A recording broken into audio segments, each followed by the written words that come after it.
What up? Aki Haro here, the brother, the myth, the legend, and I'm going to be talking to you guys about some WWE SummerSlam coming up tomorrow. I'm excited about that, so I'm going to hurry up and I'm going to run through my match, card predictions, all of that good stuff. All right, so I pretty much got some of it written down here. Now, I don't know the order in which the card is going to go, but it's safe to say that I don't think they're going to start out with Lesnar versus Goldberg. So I'm going to pretty much be going in the order in which I think they're going to be going. All right. I don't know about, I didn't hear anything about the post show or you know how they do like the pre Survivor series, on the YouTube or anything like that. So I don't know. So I'm just jumping into it. WWE Cruiserweight title. The Brian Kendrick versus Kalisto with the special stipulation. If Kalisto wins, the division comes to SmackDown. All right. I'm a huge The Brian Kendrick fan. Like, when I say huge, I was a fan of him back when he started out with Paul London back in the day. And, they were the WWE Tag Team Champions. Plus, when he went to TNA a little whiles afterwards, when he would wear the all white and he was like the eccentric Brian Kendricks, and he would use the big vocabulary, and he was like the strange dude. He was kind of like he was like on LSD, acid, you know what I'm saying, all the time. I love that. Really, really big fan of him. I was a big fan of his style, his technique. Brian Kendrick is really, really good. And to see how he came back and how he changed it up, and like he is so different from when he was before, you know what I'm saying? Like the maturity, the way he carries himself. Dude, he's like a freaking One Piece super pirate. I mean, come on. How can you not freaking like that? So I'm a big fan of him. Now Kalisto, I never had a issue with Kalisto. I feel like Kalisto does represent the cruiserweights. Like when I look at a Kalisto, he definitely gives me that Rey Mysterio, feel, that La Parka feel, that Psychosis feel, that Juventud Guerrero feel. You know what I'm saying? Like that Mil Mascaras feel. Like I do like that about Kalisto. He does bring the energy. And now, as far as what do I think the match is gonna go, I really want to put this on. It seems like it's obvious that Kalisto would win because you got the 205 live appearing, and then of course, if you don't know, the SmackDown dudes is now touring with a lot of the cruiserweight guys. So it kind of would make sense that Kalisto would win based off of just sheer logic through booking and whatnot, through predictive booking, if you will. But you never know. WWE might swerve the heck out of us. They might go ahead and say, you know what, Brian Kendrick, you win it, and then instead we'll just split some of our cruiserweights on Raw, and then we'll have another portion of our cruiserweights. We'll just send them to SmackDown and whatnot so that they can appear on the 205. Because if you're doing the 205 live, you don't need every cruiserweight person to appear on it, just like on a Monday Night Raw or SmackDown. Not every person from that roster appears on the show. So, I mean, it could go it that way. But I would like to put my money on the Brian Kendrick. I like what he was doing. Brian Kendrick has got the most presence out of the other cruiserweight division. He's got the most name recognition. To me, he's definitely he's got some uniqueness there, and he's got a really developed story, and that's a lot more than what we can say for guys like T.J. Perkins, Oni Lorcan, you know what I'm saying, Rich Neese, you know what I'm saying, Rich Swann, and freaking speaking of Rich Swann, I like Rich Swann, but please, I know that there's more to Rich Swann. I'm a Rich Swann fan. There's more to him than just like smiling, being happy, and just being thankful he's here. I mean, come on, we've seen that with Apollo Crews. How well did that work for Apollo Crews? I'm just gonna smile, I'm just gonna be happy and just be thankful that I'm here and I could just flip and jump. Like, there are more to the brothers than just shucking and jiving. That's a story for another day. Okay, so I'm definitely gonna put my money on Kalisto. Awesome guy. I mean, not Kalisto. I'm sorry, Brian Kendrick. Even though Kalisto is an awesome guy, but I'm gonna put my money on the Brian Kendrick. He's gonna win that match, and they'll still find a way to put the cruiserweight division over there. Okay, so all right, here. What do we got next? All right, we got the 5-on-5 traditional elimination tag team match. So we've got for Team Raw. The Raw Tag Team Champions, the New Day. What can I really say about the New Day? I like the New Day.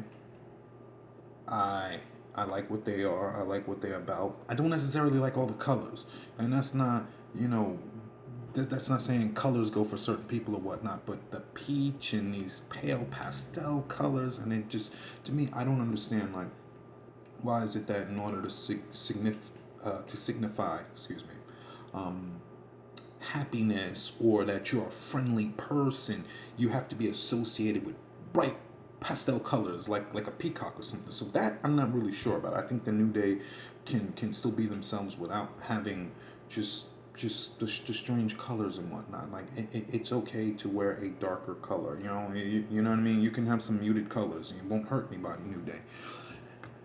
Okay, and so we got the New Day, Sheamus and Cesaro, which I'm a big fan of. I like Sheamus. They always in this shame. But let me tell you something. Sheamus is really consistent. You know what I'm saying? He's got good mic skills. He's got a good look.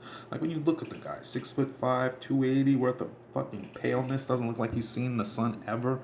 And he's not a vampire because we've actually seen him in person in the sun. So there's that. And Cesaro.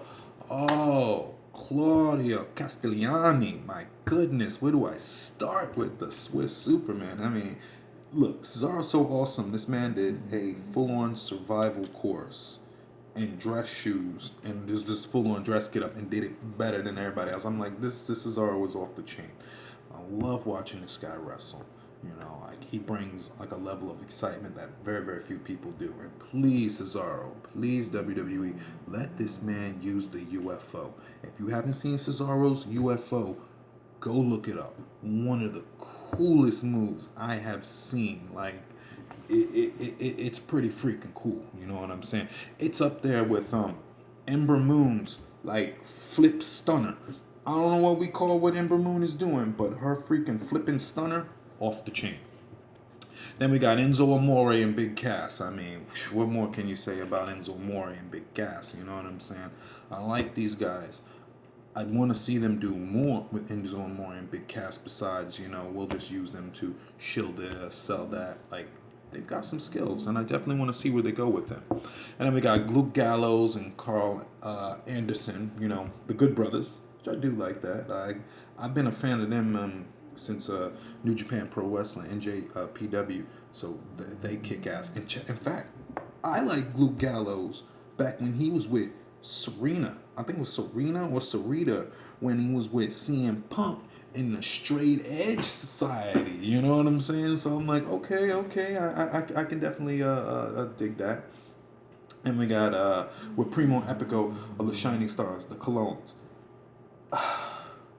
I don't know what they're doing with Primo and Epico. At first, I was like, okay, I like how they're pushing Puerto Rico. They could use it. Puerto Rico's a beautiful place. You know what I'm saying? Beautiful women down there. Beautiful food. Okay, but then they started pushing it into a way that it was a scam, and I'm like, I'm not too big on how they're pushing it. Like the timeshare, but it's like corrupt timeshare and whatnot. I mean, they could do more with them. I'd love to see Carlito come back and like take that family to the next level. You know what I'm saying? Just having Carlito back with the curly hair, talking about I spit in the face of people who are not cool. Yeah, that'd be pretty kick-ass to have Carlito come back.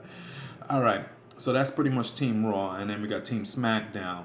We got the SmackDown Tag Team Champions. So we got freaking Mayor Rhino and Heath Slater with 17 kids, not 7 kids, 5 redheads, 2 blondes. So we got him. And look, I'll tell you this about Heath Slater. Man, if ever there was a dude you thought was going to go down, I mean, he was with Nexus, right? I think he was even with the Core, but he might have just been with Nexus. And then he was with 3MB. You know what I'm saying? Then he was the one-man band. Like, this Heath Slater will not go away, and I will give him the credit where the credit is due. He finds a way to keep himself interesting, and I like that about him. And Rhino, I remember the first time I saw a Rhino match. I believe it was like 1997. Elks Lodge, Queens, and it was for ECW. And he just came in just spearing everybody, the human wrecking machine. Like Rhino, like it's freaking amazing that him and Goldust still around, and it's like they haven't even missed a beat. He still got the good size, he still got the good look. It's a lot better on the microphone. It's like Rhino just eating cheese, was just being himself. It's definitely cracking me up here. So, and then we got Zack Ryder and Mojo Rawley. I've always been a Zack Ryder fan and will not stop being a Zack Ryder fan. You know what I'm saying? Talk about the ultimate underdog who tries to get himself to the top by just using his own self, and then the WWE still on you. I don't know what to say about you, Zack. You're amazing, man. You know, and Mojo Rawley. Whoa, Mojo comes up to me like he just does a lot of coke. Like seriously, like he just stays fucking wired. Like that's your gimmick, is that you're just wired and you scream all the time. Like that's a different one. I mean, you know, it's just like he's just a hype dude. Okay, fine. Not the best gimmick and character for me, but if that's really himself and that's how he really actually is, then I'm totally all for that. You know what I'm saying? Go be you, Mojo Rawley. That's cool with me. All right, what else we got? Chad Gable and Jason Jordan. I mean, where do we want to start with American Alphas? I've been an American Alphas fan for a long, long time. I remember when they first started, right? And Chad Gable, Jason Jordan didn't want to do it, right? But Chad Gable would do it. They'd be like, ready, willing, and Gable. Like just seeing how they came together in NXT, you know, it started out rather reluctant, but Jordan was like, okay, I like you. And then we got them together. It's freaking beautiful. I had a dream that, I don't know if this is going to happen, whatnot, that we could get Jason Jordan, Chad Gable. Then we had Shelton Benjamin was originally coming back too. You know what I'm saying? Then freaking Kurt Angle and Charlie Haas, and then just have them just Team Olympia. Or just something along those lines. But just picture the 5 of them. Pure wrestling phenoms. That would have just been just badass. Okay, let's see what else we got here. Jimmy and Jay Uso. I'm so digging the new Jimmy and Jay Uso. For a group that's been in there for about 6-7 years. They've always been friendly the whole time, but it never made a change. You know what I'm saying? Like that's freaking badass that they went that long without making a change up until now. Then they make the change and they go into bad guys. I mean, they change up the look, the pants, they get rid of all the colors, the entrance music, the fighting style is mad impressive. Like, you know, like the submissions, the chop blocks, like Usos is playing for keeps now. And I definitely can dig that. I like you, especially your theme music. It's fucking badass. Excuse my language, but it's fucking badass. Definitely. And then we got Tyler Breeze and Fandango. For Breeze? Yeah, why not? For Breeze.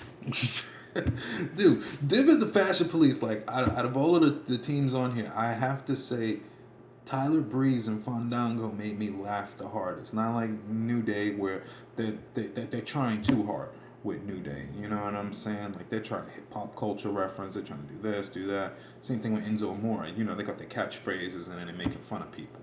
You know. But in terms of just sheer, I was just laughing. You know.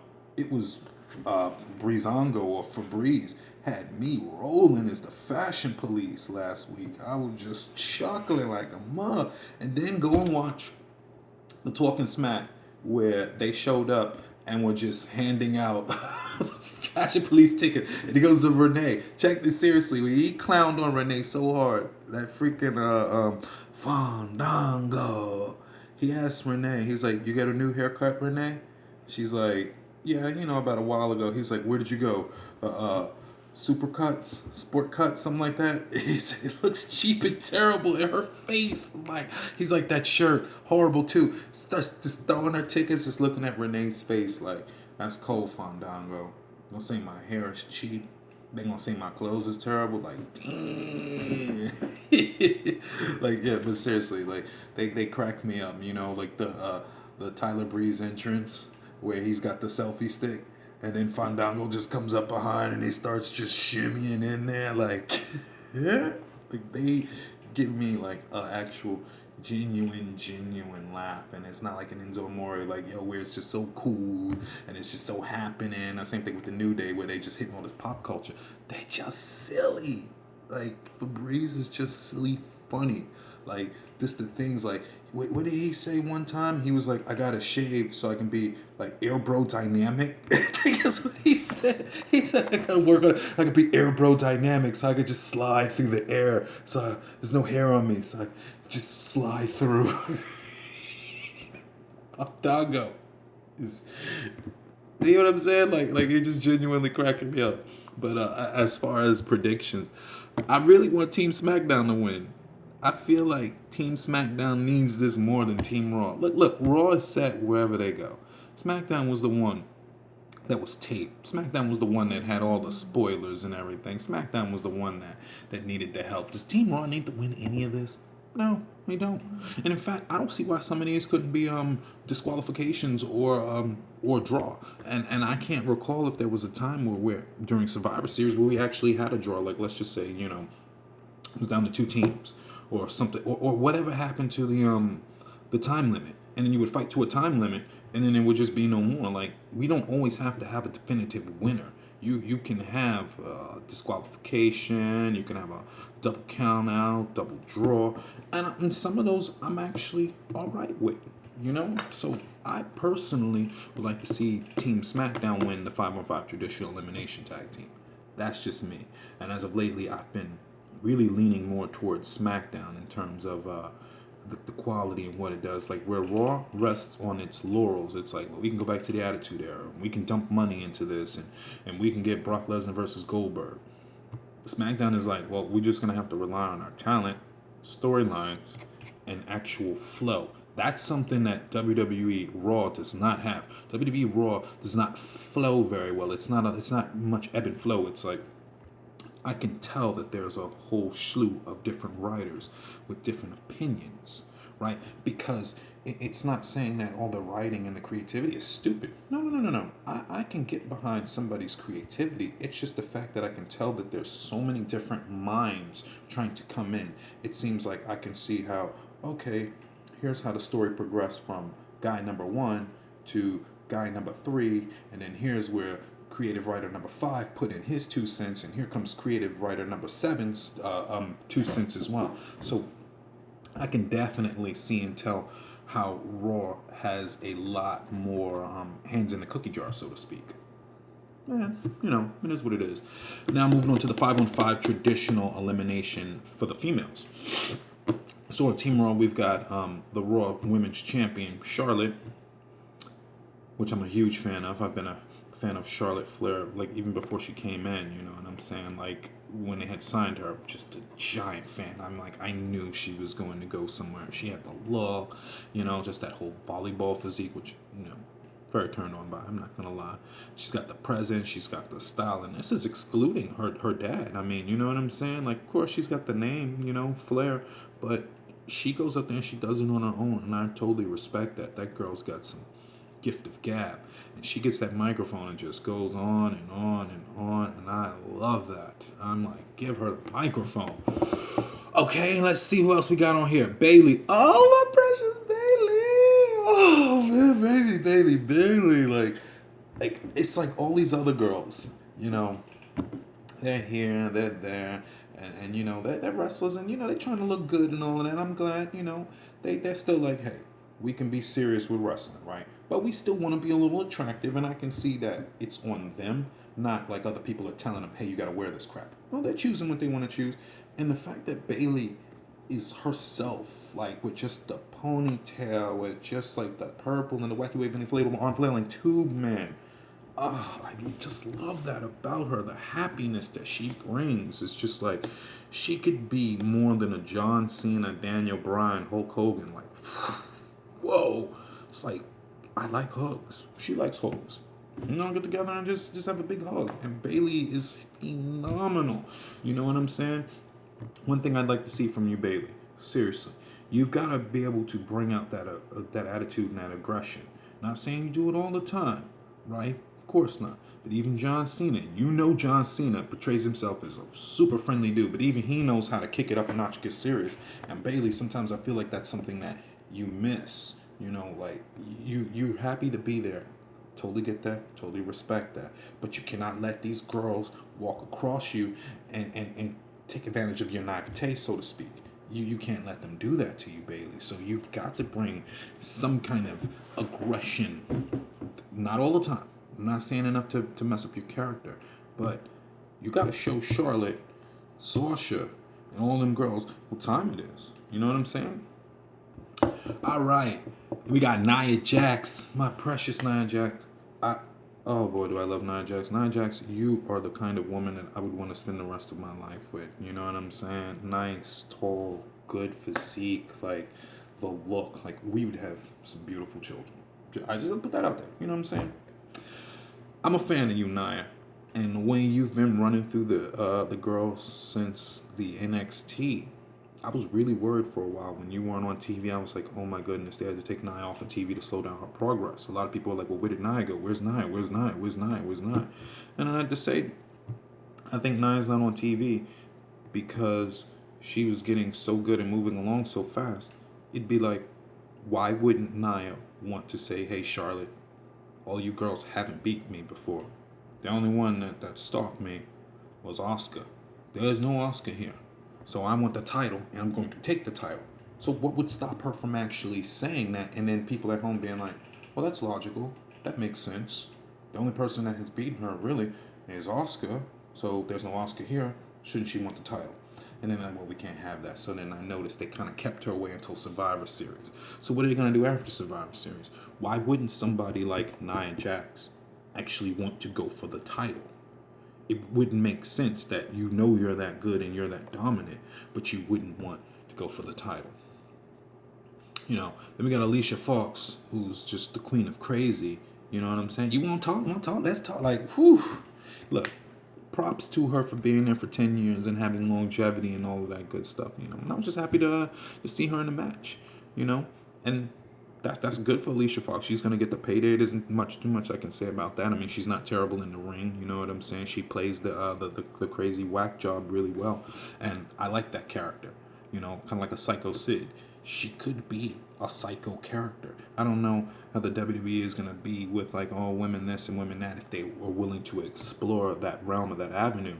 But it would kind of be cool to see like a psycho female, like a Luna Vachon. Like I guess Luna Vachon was like that. I mean, if you took away the herb, she was kind of like psychotic and creepy, scary looking.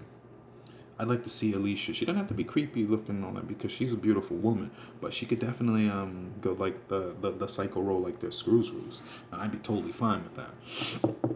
And of course, Sasha Banks, the Banks statement, the boss. And she's from Boston, and I'm a New Yorker, so I don't like her. No. I do like her. I do like her. No. Sasha's cool. You know, the one thing that just disturbs me about Sasha is that her character is so set up to be like, I don't like you.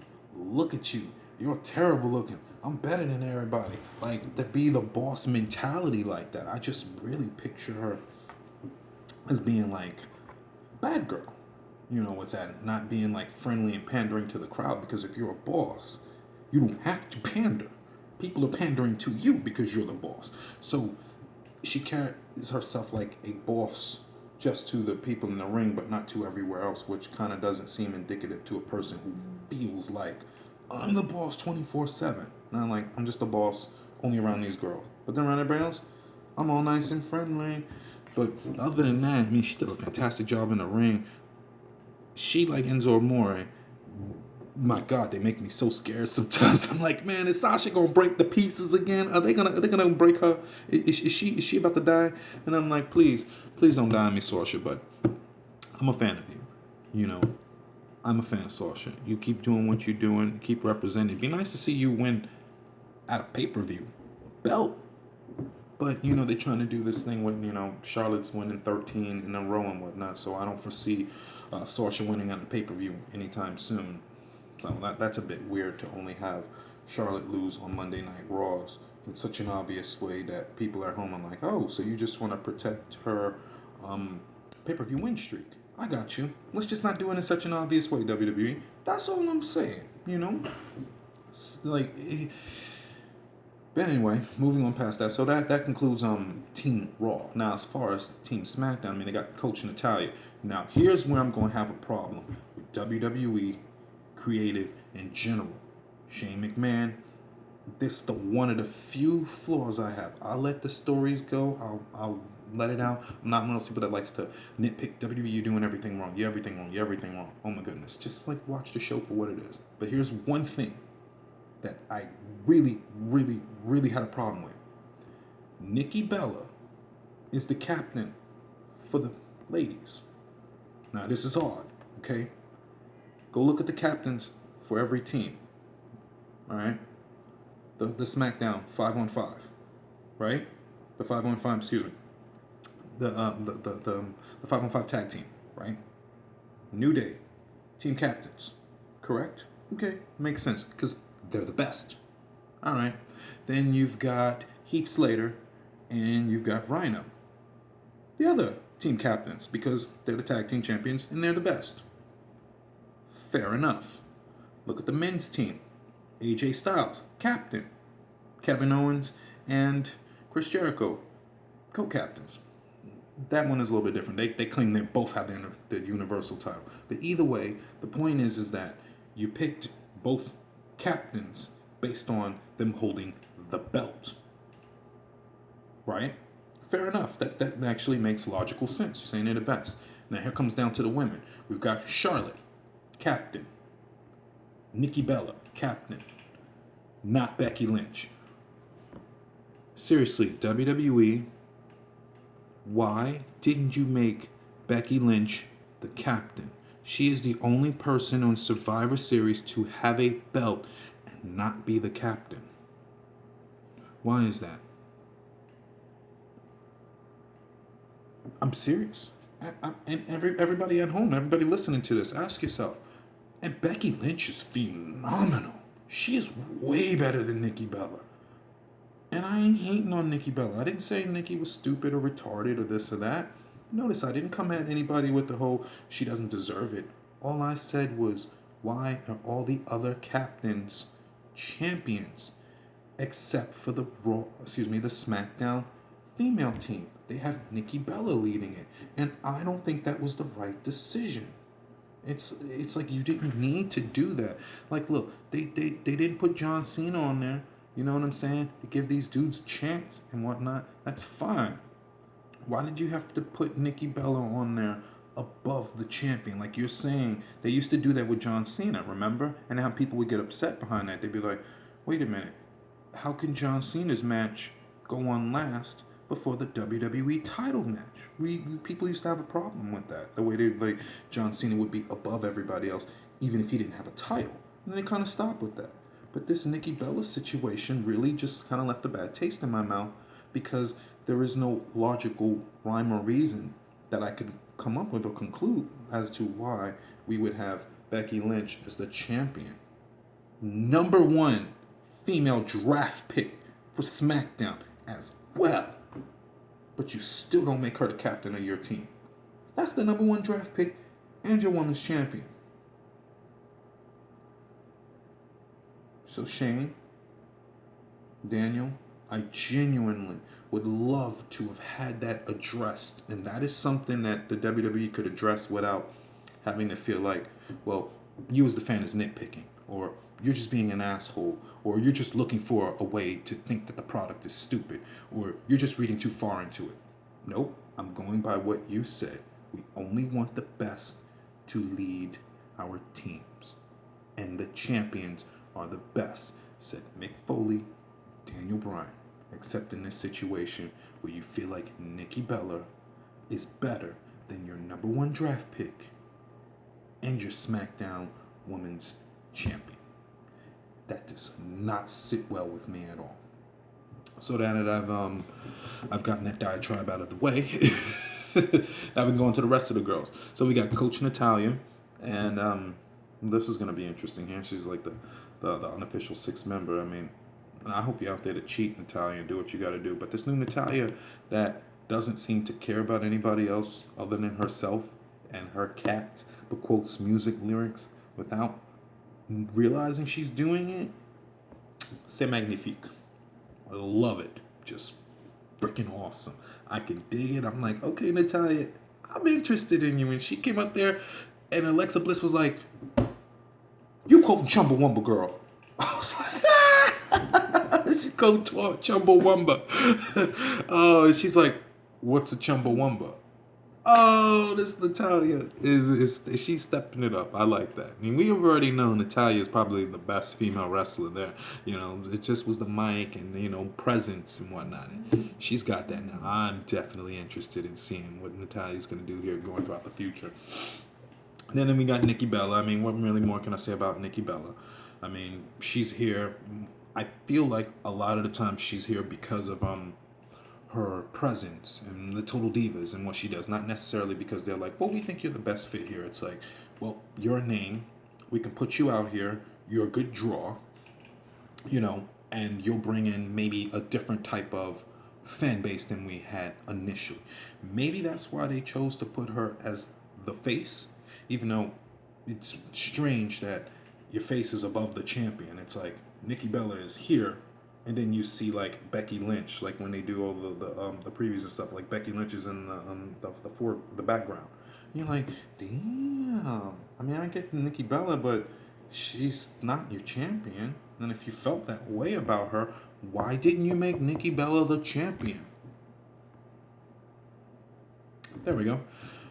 All right, so moving on past that, I mean, you got Naomi, and I'm a huge fan of Naomi. I mean, she's so athletic, she's so gifted. I would like to see Naomi actually have a chance at the WWE title. And I'm gonna go ahead and put this out here, and it's not to sound racist or anything. I feel like they don't give Naomi a chance at the title because they don't think she's marketable enough being very, very dark.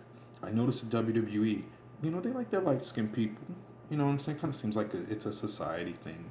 We'll save that story for another day. But in terms of, you've only had Alicia Fox. That's it. I think Naomi is rather deserving of that. And yes, I get that she's darker, and typically in society, we'd rather look at like light-skinned people and be like, oh yeah, well, they seem more favorable than darker people and whatnot. But I really think she's beautiful. I think she's talented. She's getting a lot better on the mic. Her entrance is one of the best entrances I've ever seen. See it live. Will blow your freaking head away. You know what I'm saying? Like, it's like a freaking acid trip. Like, ecstasy rush. It's freaking amazing. The energy that she brings. She talks about she's all about the glow and whatnot. I'm not sure what that is, because the original glow where I came from and grew up with, ask some Asians what the glow is. It's like, you got that glow around you, like. So when I first heard her talking about the glow, I thought she was on some like martial arts type. Yo, I got this glow, it's just coming around me, like, wow, fuck somebody up. But no, it's just like, I don't know what her glow is, but I like it. I'd want to see Naomi as champion one day. I really do. And I hope that the WWE can get past that stigma. You know what I mean? That you have to look a certain way, that you have to be a certain acceptance. You know what I'm saying? Because Naomi deserves to be the champion, and I would love to see her have an actual title run. Why not? She deserves it. She's put in her time. You know what I'm saying? She's been very loyal. She's been stable. There are no problems from her. She's a good-natured person. She actually can wrestle. She's actually talented. You know what I'm saying? One of the few girls that does a backflip. I think her and Charlotte are the only ones doing backflips and stuff. So she definitely has all the tools. You know what I'm saying? Like, she deserves to have her just comeuppance. That's all I'm saying. All right, and then we've got SmackDown Women's Champion Becky Lynch. I'm a fan of you, Becky. I've seen your Japanese wrestling matches. You are really good. I mean, like, the presence. Like, okay, when you first came into NXT and you were like river dancing Becky Lynch, I was like, what did they do to you? What was going on there? But then as your character progressed and you're like, I don't like these people, and you were just like, like Rocker Becky, I was like, okay, I can dig this. And you was just like Screw these girls. It's about me. I'm trying to get my opportunities and whatnot. That's my Becky right there, you know. Like, and in terms of like your presence is amazing. I love the steampunk style. I love the bright orange hair. I love your accent. Your fucking accent is amazing. Like, I really do. Like, just the energy and your microphone skills are amazing. Even though there's sometimes I find it hard to understand what you're saying because your accent is so thick. But that's not fault of you. Like, I'm not like, oh, our accent. That's fucking cool. It's like your accent is thicker than Seamus's. What? What? That is incredible. So I'm like, I love the uniqueness that Becky brings to the table. Her skills is phenomenal. Like the disarmor. What? What is that? A freaking cross arm bar? A Juji Katami? Like, she's using a Juji Katami. Dang. Ooh, this Becky Lynch is no joke. I like that about her. And I still believe that you should have been team captain, Becky. So I just want you to know this. I believe that you should have been the team captain. All right. And then we've got Carmella. You know, I'm a fan of Carmella. I liked her. I liked her back when she was with Enzo and Big Cass in NXT. I'm a huge Carmella fan. I love her attitude. Like, just that she's the scrappy, angry girl. I like that. There's no like straight up wrestling style with her. She almost comes off. She fights like a Dean Ambrose, so to speak. You know, like you can tell like she's like got anger problems, right? And she doesn't care. She's attacking from behind, like she's fighting like a dirty girl from New York would fight. So I'm like, I definitely I can dig that a lot. You know what I'm saying? So Carmella, keep doing your thing. And when you first started, like I could see like the it was like a little scary and intimidating for you, but as you've eased into your presence, as you've eased into, you know, your comfortable zone, like your promos, it's gotten a lot better. So I mean, it's only up for all of these girls here. I mean, none of them are to the point where I'm like, oh, they suck. They're all stepping it up, and it's freaking amazing. You know what I'm saying? And then it leaves me with freaking Alexa Bliss, 5 foot of nothing, you know, 5 foot of rage. So who's more angry, Alexa Bliss or Carmella? I think they make a freaking fantastic tag team. You know what I'm saying? Like, shit. Oh, man. It'd be really, like, bliss-tastic. Like, I could definitely dig that. I'm a fan of Alexa. You know what I mean? Like even her embracing the Harley Quinn, the Freddy Krueger, and all the different styles that she does. It's pretty unique, and she stepped it up. You know, from back when she was with not the Revival. Oh, she was with some team down in NXT, and then Blake and Murphy. there we go. Yeah, when she was with Blake and Murphy, you know what I'm saying? Like, I even still liked her down there. I was like, okay, who's this spunky little girl coming off like a little Trish Stratus here, right? Okay, I can dig it. Like, she's definitely got lots of Trish Stratus appeal, and like, she's another girl like with the sky's the limit. You know what I'm saying? Like, they can only go up from there, you know? So, as far as who would win this match, I really want to say Team SmackDown again. That Nia Jax, they've got to find a way to get rid of her. I feel like there's going to be some issues getting rid of Nia. Maybe we get rid of Nia by getting a count out or something. Like, you see how, I think, that was some foreshadowing. Nia came in and then she ran into the barricade, but there was nobody there. And you saw how she was out. Nia took her own self out. What if they do something like that at Survivor Series? There's no way of beating her up, so she just eliminates herself. She goes to jump on somebody or goes to jump through a table. Nobody home, right? She goes through the table. She's out. Gets counted out. Bing, bang, boom. You know, she's gone. So I'm going to go ahead and say Team SmackDown is going to win the ladies one. And I hope Becky Lynch is standing tall or Naomi and not Nikki Bella. That's all. I'm just going to go ahead and put that out there. All right, now we've got the 5-on-5 traditional for the men. All right. So we got Team Raw. We got the WWE United States Champion, Roman Reigns. I mean, what can we really say about the big dog, Roman Reigns? Check this out. I got a little theory, WWE, on why I feel like people don't like Roman Reigns. Me personally, I was like, at first, but Roman has stepped it up. You know, especially in terms of the ring. Roman has gotten real good in the ring. in terms of his comfortability on the mic, real good. You know what I'm saying? I don't like how he slings the title over his shoulder, like, you know what I'm saying? But that's nitpicking. So I can't say Roman Reigns sucks. I won't say that. I won't say he's shitty. I won't say he sucks. None of that. The only critique I have for him is probably not even his fault. Probably comes from Vince McMahon creative, from up the chain. I don't like that Roman Reigns is no longer in the Shield or any of that stuff. No affiliation with it yet. Keeps the same music. Keeps the same attitude. Keeps the same clothing. Everybody else is different from the Shield and have separated from it. Why couldn't Roman separate from it? And maybe that's why people think he's so terrible. It's the same thing. Seth Rollins has changed it up. People love him. Dean Ambrose has changed it up. People love him. And people used to like Roman Reigns when he was in the Shield. So, the WWE, think about this for a second. Roman Reigns has the same everything. Nothing has changed about Roman Reigns from the time that he's appeared till now, except that we can tell that they want us to really like him because he has a look and he has all that good stuff. You know, that's fine. But he's the same Roman Reigns. Meanwhile, Seth Rollins is evolving as a character, as a performer. Dean Ambrose is evolving as a character and a performer. Roman Reigns' character is not evolving. His performance in the ring is evolving, but his character is not evolving. Remember, that was one of the problems people had with John Cena, right? They were like, okay, he's not evolving, he's not doing anything different, he's just keeping the same thing over and over and over and over and over.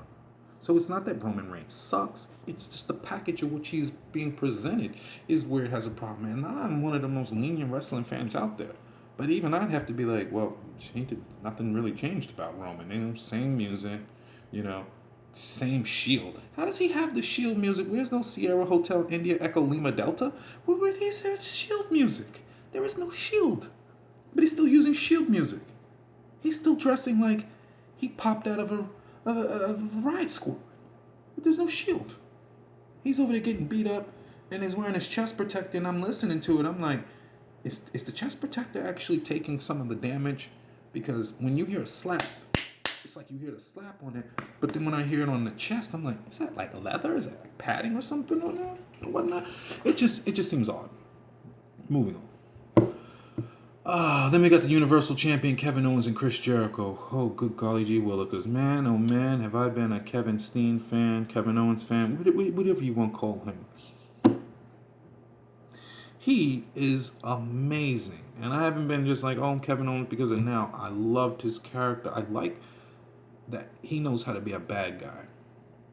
He knows how to be a bad guy very well. In fact, he's my second favorite. I'm going to say the best bad guy in the company right now is The Miz. We'll talk about that in a moment. But Kevin Owens, he knows how to actually be a bad guy. Kevin Owens is one of the first wrestlers that I have seen in a multitude of years that actually fights matches the way you would want somebody to do something at home. I mean, how many times do we see things happen in wrestling and we know it has to happen that way for the sake of story and for the sake of allowing the said good guy to rally up and whatnot? There are times Kevin Owens will do things and it almost seems like it breaks wrestling. Like, you're like, okay, now, you know, it's set up. Now you got to go and jump through here and then you got to lay on the ground for 5 minutes so that the good guy can rally himself and then he can get up and then he can make his stand. And there are times where Kevin is like, I'm not going to go and jump through that and fall onto that and then be hurt and then hurt myself. And I'm like, damn, Kevin, that's a good point. Why would you go and jump out of the ring onto the table fully knowing that that guy's going to get up and you're going to be injured? And I'm like, Kevin does not take unnecessary risks. Like, look at Seth Rollins and Dean Ambrose. My God, these dudes and Shane McMahon, they're like, I would jump off the freaking cage if it's a 1% chance at hurting you, even though it will hurt me. Kevin Owens is like, the hell am I doing that for? Retarded. So I'm huge on Kevin Owens just for the logic, the way he thinks. He has a heel dichotomy about him. You know what I'm saying? He's real, genuine, old school heel mindset, and I love that. And then we got, of course, Chris Jericho with the List of Jericho. Like, dude, I listened to the List of Jericho. I remember when he did that on WCW, the List of Jericho, and he came out there with an actual list. And he was like, Dean Malenko, the man of 1,000 holds. I'm the man of 1,001 holds. He was like, arm bar, wrist lock. He was just out there there for a while, just naming different moves from off of the freaking list. Look, they came like they went to commercial. They came back. He was still in the ring naming off stuff off of that list. So I just seeing that like the list of Jericho and whatnot coming back and all of that. How he manages to reinvent himself because he has such an intricate understanding of the fans and the mind for the business that like he knows how to take simple things like the list. You're gonna get it. Watch it. You know what I'm saying? Like he knows how to get things over in such a way. It's like, man, Jericho and Paul Heyman would be freaking phenomenal mentors. You know what I'm saying? So it's not much I could say about that. Braun Strowman, I'm a fan.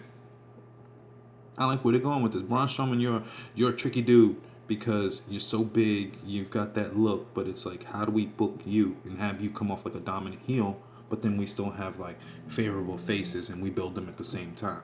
Because we can't have you lose, but then we can't have them lose. And then it gets put into this booking quandary. Well, what do? Do we protect Braun and have him come off like, I'm super strong? Or do we protect the good guy and have him triumph over the evil big guy? You know what I'm saying? Like, he is a difficult one, but I like where he's going with this. He's got potential. And I can see that. You've got a lot of naysayers saying this and saying that. It's like they've forgotten how to actually just let stories and people develop and progress. Like, just because we live in this instant world, they think like, all right, Braun Strowman, you'll be instantly perfect. Okay, you not be instantly perfect. And I just like watching characters grow and progress. And Braun is actually doing that. And he managed to do it with some funny tidbits. You know, like, and he had the list of Jericho. And then he was like, I need the list back. And Braun was like, we didn't say please. And Jericho was like, please. And he goes, I don't see Sami Zayn on here. And then Jericho was like, well, he's on page 4. Like, just like that. Or when he said, he was like, I don't like this scarf. I want your scarf. I like your scarf. And Jericho was like, okay. He gave him his scarf and he ripped it. He goes, I don't like scarves. Just the little things like that. Like, man. Like, Braun. Like, well, we don't have any more. Like, well, Big Show is going on at the door. Mark Henry is no longer there. And Kane. So we need our 3 replacements. And I see that with Baron Corbin, Braun Strowman, and freaking Big Cass. And that's just all there is to it. I see that with them. And those are going to be our replacements. And that's what I feel like. You know? So kudos to freaking Braun Strowman. He's doing good. That guy's fucking fast. I'll give him that, man. You know? So how are they going to stop Braun? He probably could stop himself. And Seth Rollins, well, May 28 here. May 28th there. How could I not like Seth Rollins? Just like every time I feel like I have a concept for something, it's like Seth Rollins already has it here. Like if ever there was a wrestler that I feel so in tune with, it's just like from one Gemini May 28th to another Gemini May 28th. Like I understand Colby like that, like the things that he does, his mindset. And seriously though, I'm gonna put this out here real quick. Seth Rollins, the reason that Triple H turned on you is because he felt that there was something that was going on between you and Stephanie McMahon, and any good-natured man would have stepped in and you were getting a little too close. You even said something like, you were the best piece that Stephanie ever had. That flew over a lot of people's heads. I don't know if they're ever going to go back with that storyline, but I personally feel like Triple H interjected itself in because you were getting a little too close for comfort. You know what I'm saying? You were getting a little too chummy with her. Me personally, if given a chance with Stephanie McMahon, I know Triple H would whoop my ass easily. Even I would succumb to a Stephanie McMahon. So I ain't even gonna lie. So I know if my May 28 ass would succumb to him, I know his May 28 ass would succumb to her as well. So that's how I feel about that. Whew. Now on Team SmackDown, we got Shane O'Mac mother freaking McMahon on this. So that right there alone is making me worried. Like, okay, he's gonna do whatever it freaking takes. Like, this is a guy. Like, go back and watch Shane's matches. He's jumped off of a freaking Titantron. The Cell. He has jumped from, like, he'll go from one ring to the other ring. I remember one time, I think it was with Kane, and they had their freaking hardcore match. He goes to jump from the top rope onto Kane, onto the table, just to elbow dropping. Like, Shane is the business. And that's one thing people couldn't say about him. Like, oh, Shane wasn't wrestling this and that, but Shane knew how to put on a match. now he's all training. Looks like he's in better shape than he was when he was there before. So there's no reason for me to believe that Shane is not going to deliver and he's not going to come through in a pinch. And we got Randy Orton, the Viper. You know what I'm saying? Or should I say Randy Wyatt? Randall Keith Wyatt? I mean, he's in the Wyatt family. We really didn't get much of a reason as to why he's in the Wyatt family. I don't know. Maybe he's in the Wyatt family. Check this out. I think he's in the Wyatt family because they hear voices in their head. And maybe the voice that he heard in his head, Bray was like, you know the voice you hearing in your head, right, Randy? That's actually Sister Abigail. You've been hearing Sister Abigail for so long, Randy. You're one of us. Why don't you come join us? It's a good theory. When are we going to get Sister Abigail? Maybe Ember Moon could be Sister Abigail. I could put that out there. WWE, you can take that. Ember Moon could be Sister Abigail. Why not bring her up? We've been clamoring for Sister Abigail the way we've been clamoring for John Cena to make a heel change. Okay? At least the John Cena one doesn't, may never. But you can give us a Sister Abigail. Okay, so moving along with that right there. We got Bray Wyatt. I mean, see Randy Orton. But no. That's another cool gem, and I ain't got no problem with him. It'd be nice to actually see them do something with him and his character instead of this whole start, stop, push, start, stop, push, start, stop, push. You know what I'm saying? But Bray is definitely another dude that has stepped it up. I love his promo skills. He's good on the microphone, and now he stopped being so cryptic, and they actually make sense. So I'll give it to Bray. He's like a Roman Reigns. He stepped it up in the ring. He stepped it up on the microphone. I'll give him that. So I can't say Bray Wyatt sucks. No. Far from that. So he's actually doing pretty good. So I'm a fan, and I think he's going to bring some good contributions to this team. Right? See, here's something else. Luke Harper. Where Luke at? You don't think Luke ain't gonna be watching? He might even be ringside. You just not have Luke Harper there? Exactly. Alright. Dean Ambrose, the lunatic freaking fringe. Mr. Moxley himself. Like, ooh, Dean.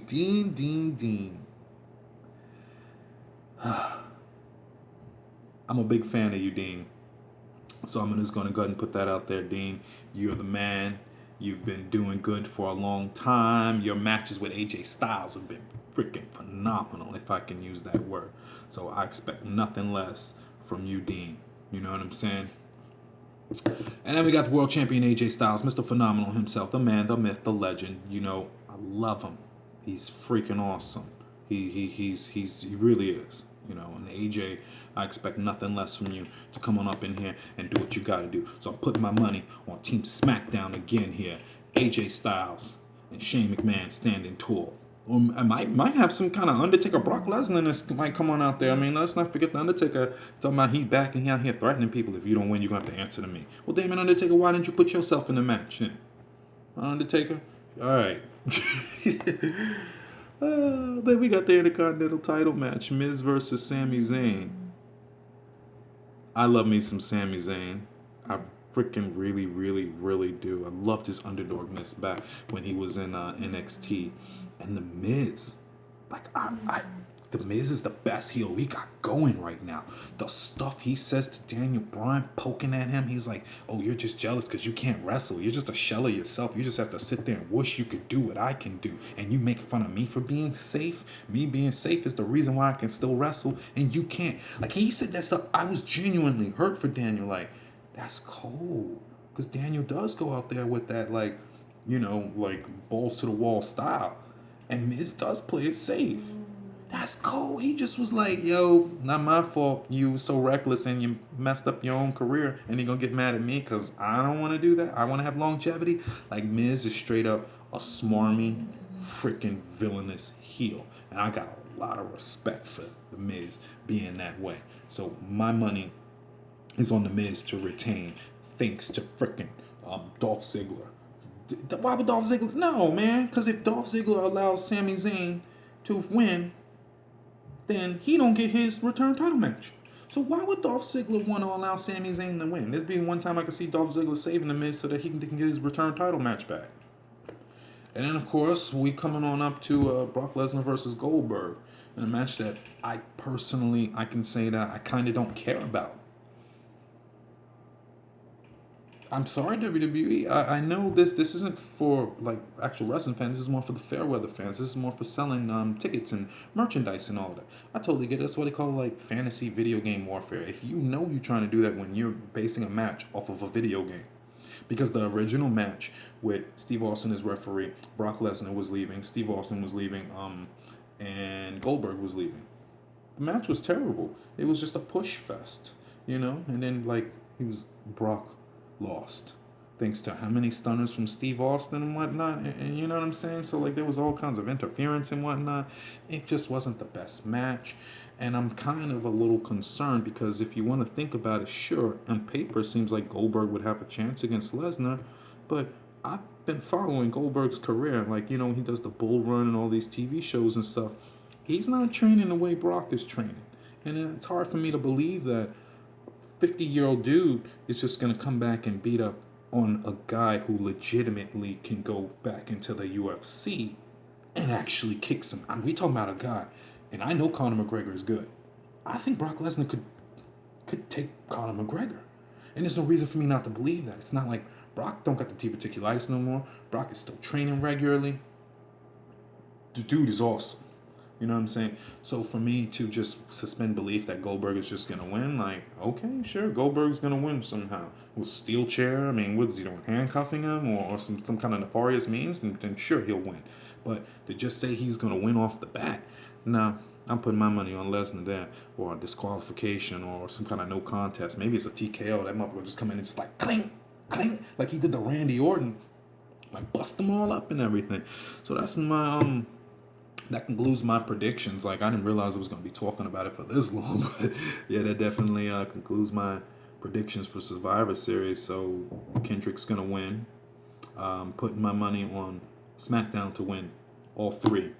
And Miz to win. And Brock Lesnar to win. That's just my take on it. SmackDown needs us a lot more than Raw. And if I'm trying to go for my business, Raw's going to get viewerships. We need to make sure SmackDown gets viewerships as well. Send all of that publicity to SmackDown. They actually need it. Raw doesn't need it.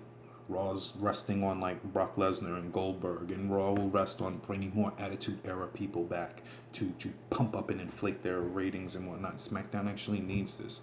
I mean, how many times do they put down the show? They put down the show. They put down the show. They put down SmackDown. Put down SmackDown. Well, actually, let SmackDown do some good. Let it prevail. Bring it back to the era when Paul Heyman was running that bad boy back in 2002 when it was legitimately good. You know, where they were like, oh, we can't have you here, Paul. We're just going to send you to OVW. You know, like make it good again. And I definitely want to see that. So I thoroughly enjoy talking about this.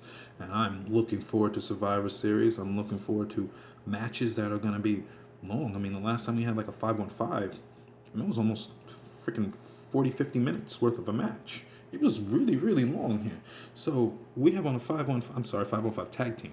It was really long. So I'm hoping that we please, let's do this. They say it's gonna be 4 hours at minimum, right? Plus the kickoff pre-show. We still don't even know who was on that. But as it stands right now, we have 1, 2, 3, 4, 5, 6 matches. And we've got 4 hours with 6 matches. 4 hours. And you know they're not going to be doing any commercials or any of that. So we're talking about almost 30 to 40 minutes per, unless they're going to put some more on there. Because as of right now, each match can easily be 30 minutes to 40 minutes and still fill in the 4 hours. So I'm definitely excited about this. I've been excited for pay-per-view. Like, even WrestleMania didn't have that. The way Survivor Series is trying to go back to its roots. You know what I'm saying? So WrestleMania and SummerSlam have kind of always been at their roots. But for Survivor Series, it's kind of like the Hell in a Cell when they wouldn't actually really put Hell in a Cells there. And they actually did this time. I'm like, okay, sweet. We got Hell in a Cells. Yeah, at the actual Hell in a Cell. So it's nice to see Survivor Series matches at an actual Survivor Series. So yeah, that pretty much concludes Brother Akiharo's wrestling review, wrestling talk. I mean, this is what I do. This is what I like to do. So there's definitely plenty more of this coming along.